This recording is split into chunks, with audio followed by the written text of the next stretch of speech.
Yes, thanks for staying with us on the Sports Show. Time to talk some footy. Local SANFL, the CEO of the Norwood Footy Club, James Fantasia. Good enough to come in and give us some time. Fanta, how are you? Thanks, Phil. Great to be here. Poppy, great to see you as well. You too, mate. You look fantastic. You always look good.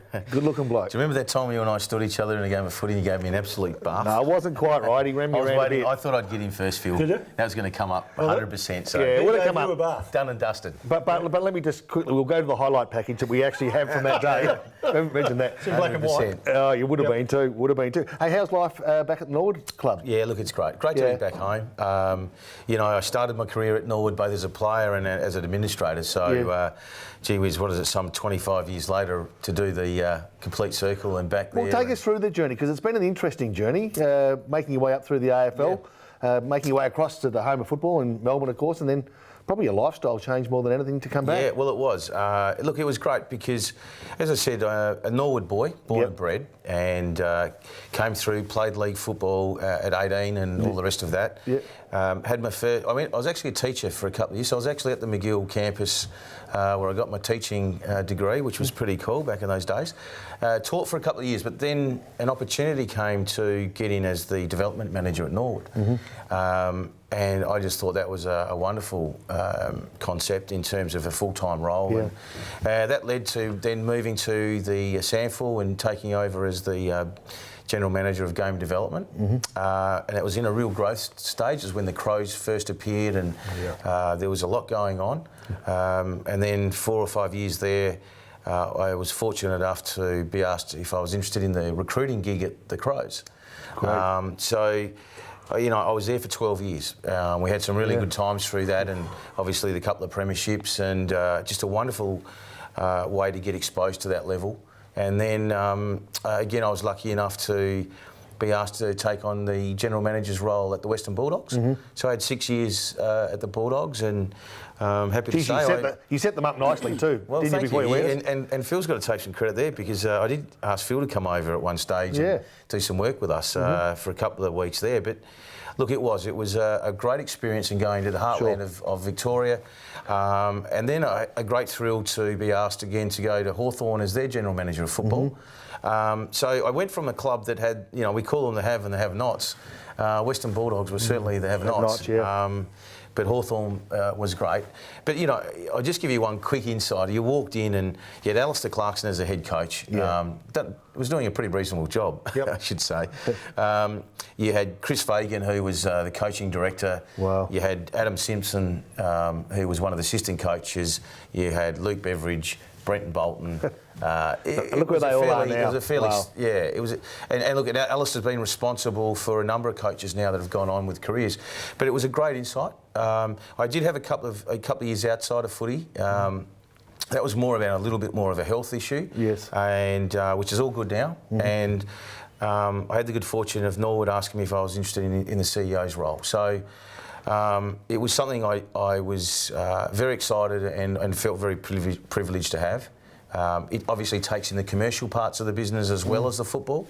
And we've got some exciting things happening at Norwood, with redevelopments, etc. And new coach, a number of really good players on our list. Lots to look forward to. Okay. But just quickly, before we get to the Norwood Footy Club, you've been through the gamut. Which one do you reckon was the hardest seat to sit in footy? Is it the recruiter? Has he got the toughest seat in footy? Yeah, look, that's a great question, Phil. And from the point of view, the truth is every one of those roles has some point of difficulty to it. The recruiting's great because for a good part of the year, you're left to your own devices. And you're watching footy. You're watching footy every weekend. You're travelling. It's almost like being a rock star, to be honest. You're travelling around Australia in some different city each and every weekend, and all you're doing is watching footy and making assessments on players. You've got a fairly extensive network which you're driving. So from that point of view, you get a great management exposure. And then it comes to, the wedding day, where you've got to sit down and it's judgment day, and it's a massive build-up. And of course, you're never going to really know what the outcomes are for a number of years. And yet, when you're finished on that day, you've got everyone in the football community making a judgment about whether you were good, bad or indifferent. And I always found that quite fascinating. Yeah. And you can bet your bottom dollar there's never a club that's made a bad call. When you go and look at players during the course of that year, what are you armed with? Are you armed with direction from senior coach, or are you armed with a perception of what the club needs short, long term, or a mixture of all? Probably a mixture, Poppy, because I think the real part, there's a bit of a knack to it, I must admit, and I think the early part of the year it's about really casting the net, you know, making sure you're getting to see the best variety that you can. So that means choosing weekends when you go to Perth, for example, where you're going to get 8 games in instead of going over there and seeing 2 games. You're going to try and maximise your effort. You'll go to games that are, say they're trials for some of the state programs, where you know that you're going to have 30 kids that are possible drafted players, as opposed to going out to a country venue where you might be looking at 1 at best. So I always looked at it from the first part of the year was cast the net. The middle part of the year was starting to get that trail going, and the last part of the year was all about you know, making decisions on players, because you know you were full on tracking at that stage, and the art also was to use your network to be able to get a variety of opinions around those players in a whole different set of circumstances. Standing good players, playing good opposition. Finals football was always exciting. Mate, let's get to the Norwood Footy Club. Last year was a little disappointing with the senior group on the ground. This year, new coach, new recruits, new CEO. Yeah, lot of changes. A lot of changes within the club. What's the expectation? I mean, it's always to win. Yeah. But sometimes that's realistic. Is there things that maybe I should say, are things tracking the way you wanted them to? Look, very much so. And look, we need to be really careful. I think that's a great word about this expectation thing. You know, this is a club. Our club had a fantastic run. You know, 2012, 13, 14, where we won premierships. You know, a triple header. 15 and 16, we all of a sudden we were up against it, and so there is a natural expectation from our people, but certainly no more than from what happens within. So look, we've had a change. We've had some substantial changes. I mean, some of those were man-made, if you like, and some were just by natural progression. I mean, my role came about because Jeff Baines, who's done a great job, he was retiring and it was time to look elsewhere. You know, but we've put in Jared Cotton, who comes with a very strong football background and a very, dare I say it, but a very neat packaged coaching background. I mean, his last couple of years, I think, really polished him in terms of working with Phil Walsh as a development coach at the Adelaide Crows. But prior to that, he'd had a stint with Norwood. He actually was a caretaker coach for a period. And I've known Jared since he was state under 16s. So even seeing him and how he's progressed has been great.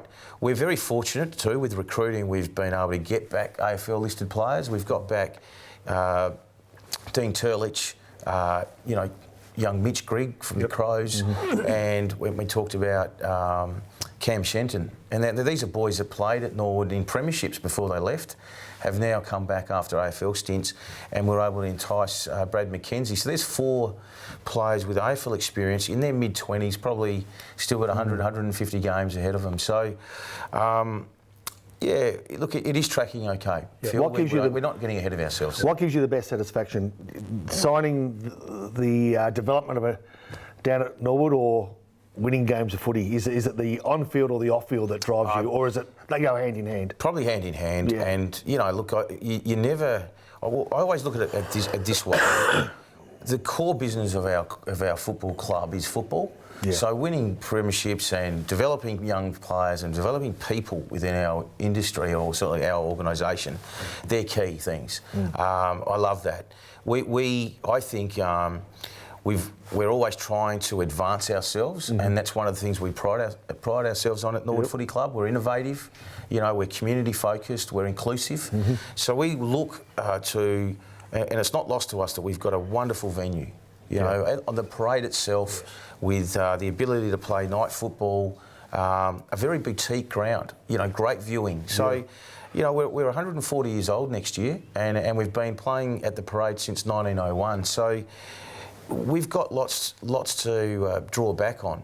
And the actual precinct is marvellous. Great, you know, yeah. cafes, bars, you know, picture theatres, 5 minutes from the city. So we're quite unique. So we like to think there's a great opportunity to get our football right, but then to spread our wings in the community to utilise the venue that we've got and make it a real hub and a real sporting hub. Yeah. All right, when you talk about spreading the wings, mate, obviously the first one, the women's footy team, the Norwood footy team, congratulations on Thank getting you. a premiership. Yes. It's quite a while ago now, gets lost, you know, things happen. The development of the club itself, the new facility, how's that progressing? Yeah, so we call that the Wolf Blass Community Centre. Wolf has kindly donated over $500,000. We've had some great support from the local government, our council, and state government, and the SANFL. And so we've raised nearly 5.5 million towards that. Wow. We had a couple of little hold-ups, but we're full steam ahead now, and we're finalising our drawings and our final costings. So we're thinking that demo should commence prior to Christmas, with the aim of finishing middle to late next year.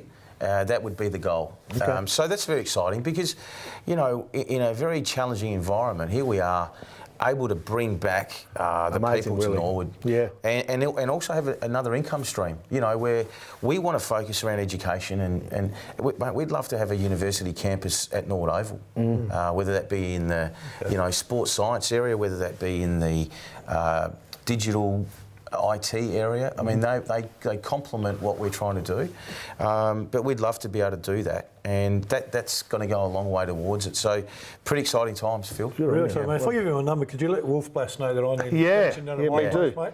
Well, Just a lazy heart. you know, I'll get it done. Wolf is an amazing guy. He's great. He's been around for a long time. He's put the state on the map. You know, he's synonymous with wines, but a character, and we've just been so fortunate to have, you know, the people like him that support the club, and not only support the club but genuinely want to put in and get behind it, and but they know it's for the community. So yeah, look, it's awesome to have that quality of person. Yeah, I found it great to spend some time with you, mate. You're doing a terrific job down there. Women's soccer, there'll be any chance the preliminary final could be played there this year? Well, look, we'll put in for you it. haven't got so far. We'll put in for it, but you know, we want to have a concert down there at some point. We'd love to do that. Yeah. But we're playing the lacrosse grand final later in the year. We're hosting the Slowdown. Wow, great. You know, on the weekend we had the Rec League Community Cup, the Community Cup. Yep. You know, so we're looking at doing that and expanding. So if you've got any ideas, mate. Well, it's a fantastic facility because you touched on it. The precinct is what makes it special as well. I mean, the oval itself is a great viewing oval, but what's around it makes it fun to come early. You know, you can go and have dinner before you go to the movies. There's plenty to do, mate. So I don't have to sell it to you because you're selling it to everyone else. Fana, great to catch up with you. Stay with us. Thanks. Lots still coming on the show.